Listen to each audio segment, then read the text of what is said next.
Y compañeros, en esta ocasión nosotros vamos a hacer la exposición de los siguientes integrantes que conformamos este grupo: el compañero Jaime, la compañera Jennifer, la compañera Yulisa, el compañero Paul y mi persona, que soy David Elías Parcomullo. El tema que nosotros vamos a exponer es sobre las disposiciones comunes para el sistema financiero nacional y el capital de reservas y utilidades.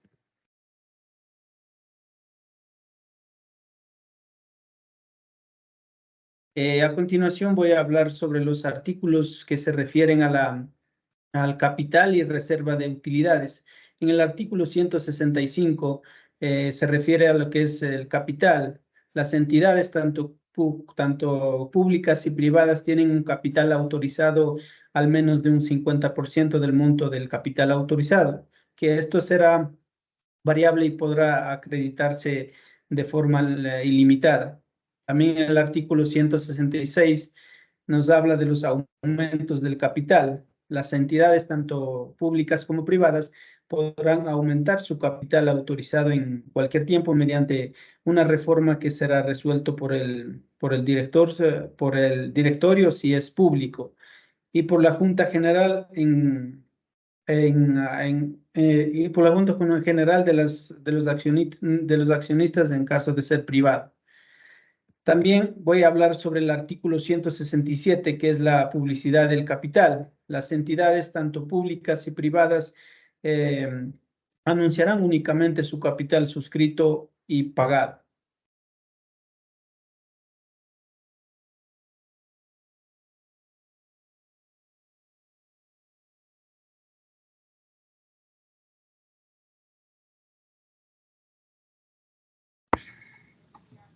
El artículo 168, Fondo de Reserva Legal. Las entidades tanto públicas y privadas deben constituir un fondo de reserva legal que ascenderá al menos al 50% de su capital suscrito y pagado. Destinarán por lo menos el 10% de sus utilidades anuales. En el artículo 169, personas con propiedad patrimonial con influencia. Las entidades del Sistema Financiero Nacional se consideran personas con propiedad patrimonial que poseen el 6% o más del capital suscrito y pagado o del capital social. El artículo 170 nos habla de la fusión. Es la unión de dos o más entidades del Sistema Financiero Nacional del mismo sector. Se produce también cuando una o más entidades son absorbidas por otra que continúa subsistiendo. El artículo 171, clase de fusión. Las fusiones podrán ser ordinarias y extraordinarias. La fusión ordinaria es la acordada y efectuada por entidades financieras que no estuvieran en situación de deficiencia de patrimonio técnico. La fusión extraordinaria se produce entre una entidad que se encuentra en situación de deficiencia de patrimonio técnico con otra entidad que no se hallara en tal situación. En este caso, siempre será necesaria la excepción expresa del representante legal. En el artículo 172 podemos ver las obligaciones básicas de los bancos y otras instituciones financieras. En este caso, lo que podemos analizar desde los artículos 172 al 178 del Código Orgánico Monetario y Financiero del Ecuador, ellos establecen una serie de obligaciones para los bancos y otras instituciones financieras con el objetivo de proteger los derechos de los clientes y promover la estabilidad del sistema financiero y garantizar el cumplimiento de la ley. Pues en general estos artículos que voy a mencionar son un paso positivo en la dirección de la protección de los derechos de los clientes y la promoción de un sistema financiero más estable y eficiente. En particular, podemos destacar ciertos aspectos, como la definición de las obligaciones básicas de los bancos y otras instituciones financieras. En estos artículos establecen una serie de obligaciones especiales para proteger los derechos de los clientes, como la garantía de la seguridad de los depósitos, la prestación de servicios de calidad y la información a los clientes y la evitación de las prácticas abusivas, como lo es el caso del artículo 172. Hablamos de las obligaciones básicas de los bancos y otras instituciones financieras, siendo así que en el mismo establece que los bancos y otras instituciones darán garantía y seguridad de los depósitos, así como la prestación de servicios de calidad, la información a los clientes y la evitación de las prácticas abusivas. En el artículo 153 podemos encontrar la obligación de contar con un capital adecuado, siendo así que los bancos y todas las instituciones financieras deben contar con un capital adecuado para cubrir sus riesgos en caso de que sus clientes tengan emergencias las cuales no puedan cubrir las obligaciones que ellos han adquirido. Es decir, que esto ayuda a proteger a los clientes de perder sus depósitos y evitar que el sistema financiero se vea afectado por una crisis. En el artículo 154 podemos encontrar la obligación de contar con un sistema de administración de riesgos adecuado. Así que los bancos y las instituciones financieras deben estar administradas bajo un sistema de riesgos adecuado. En este artículo podemos ver que es una obligación importante para proteger a las instituciones financieras de pérdida. Un sistema de administración de riesgos adecuados ayuda a las instituciones a identificar, evaluar y gestionar riesgos a los que están expuestos. En el artículo 175 podemos encontrar la obligación de contar con una estructura organizativa adecuada. Siendo así que en este artículo nos habla de la obligación de los bancos y de las instituciones financieras de estructurar de una manera adecuada sus aspectos internos para así estos funcionen de una manera eficiente y eficaz.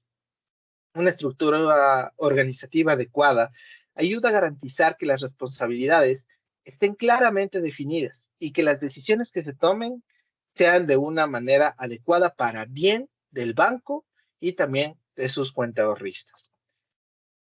En el artículo 176 podemos observar la obligación de contar con un sistema de control interno adecuado. Esto establece la obligación de los bancos y de las instituciones financieras de contar con un sistema que funcione de manera eficiente y que se cumplan las leyes y regulaciones. Siendo así que un sistema de control adecuado ayuda a garantizar las operaciones de las instituciones financieras para que se realicen de una buena manera. En el artículo 177 podemos denotar la obligación de contar con un sistema de auditoría, el cual pueda garantizar que las instituciones financieras cumplan con las leyes y regulaciones que establecen estos artículos. Es así que este sistema debe garantizar que las operaciones de las instituciones financieras se realicen de una manera legal, correcta y eficiente. En el artículo 178 podemos observar la obligación de cumplir con las normas internacionales de contabilidad y auditoría. Es así que en este artículo se establecen las obligaciones de los bancos y las demás instituciones financieras a cumplir con los reglamentos internacionales de contabilidad y auditoría que se nos imponen. Las normas internacionales de contabilidad y auditoría proporcionan un conjunto de reglas y principios que deben seguirse para preparar a los estados financieros.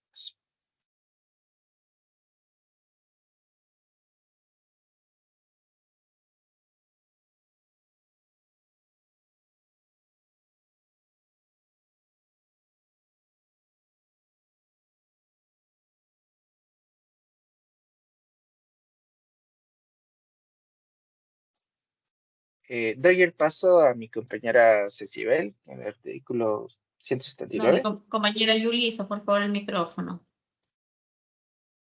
Sección 3 de la inversión extranjera. Artículo 179. Interpretando el artículo, pues refiere a las sucursales y oficinas de representación. Las entidades extranjeras pueden prolongarse para ejercer actividades financieras. Artículo 180. La prohibición de nominaciones.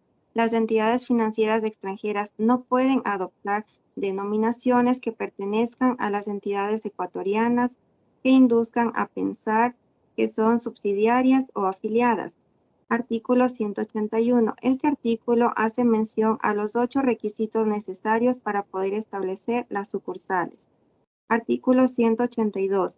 La representación en el extranjero, las entidades de sectores públicos y privados podrán construir oficinas en el extranjero con previa autorización del organismo de control. El artículo 183 hace referencia a las entidades de los sectores financieros públicos y privados del sector financiero popular y solidario con la precisa autorización.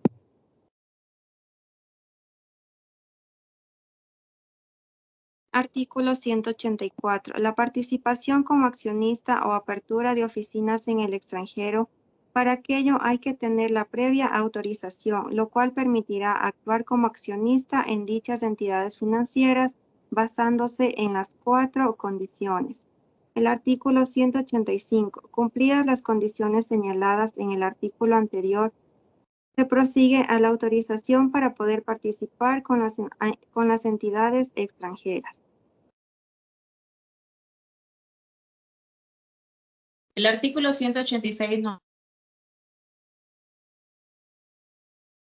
autorizada deberá presentar al organismo de control copia certificada de la autorización otorgada por la Autoridad de Control Extranjera para la participación como accionista. En el artículo 187 nos habla acerca de la revocatoria de la autorización. La autorización otorgada para que una entidad financiera pública o privada participe en el capital de una institución financiera del extranjero podrá ser revocada por el organismo de control mediante resolución motivada en los siguientes casos. Primero, la entidad autorizada, a criterio del organismo de control, haya modificado unilateralmente las condiciones bajo las cuales se extendió la autorización para invertir. Segundo, cuando no presente los informes o la información señalados en el artículo precedente. Tercero, cuando el proceso de supervisión consolidada y transfronteriza a cargo del organismo de control ecuatoriano o de la información remitida se determine la existencia de graves problemas. Y cuarto, por infracción muy grave. Artículo 188. Requerimientos financieros de operación. Las entidades del Sistema Financiero Nacional deberán cumplir con todos los requisitos financieros y de operación que fije este código de acuerdo con las actividades que se realicen. Artículo 189. Liquidez. Las entidades del Sistema Financiero Nacional deberán mantener los niveles suficientes de activos líquidos de alta calidad libres de gravamen o restricción. Artículo 190. Solvencia y patrimonio técnico. Las entidades del Sistema Financiero Nacional deberán mantener la suficiencia patrimonial para respaldar las operaciones actuales y futuras de la entidad para cubrir las pérdidas no protegidas por las provisiones de los activos de riesgos y mantener un adecuado desempeño macroeconómico. El artículo 191. Composición del patrimonio técnico. El patrimonio técnico primario es aquel constituido por cuentas patrimoniales líquidas, permanentes y de valor cierto. El patrimonio técnico secundario está constituido por el resto de las cuentas patrimoniales. Muchas gracias.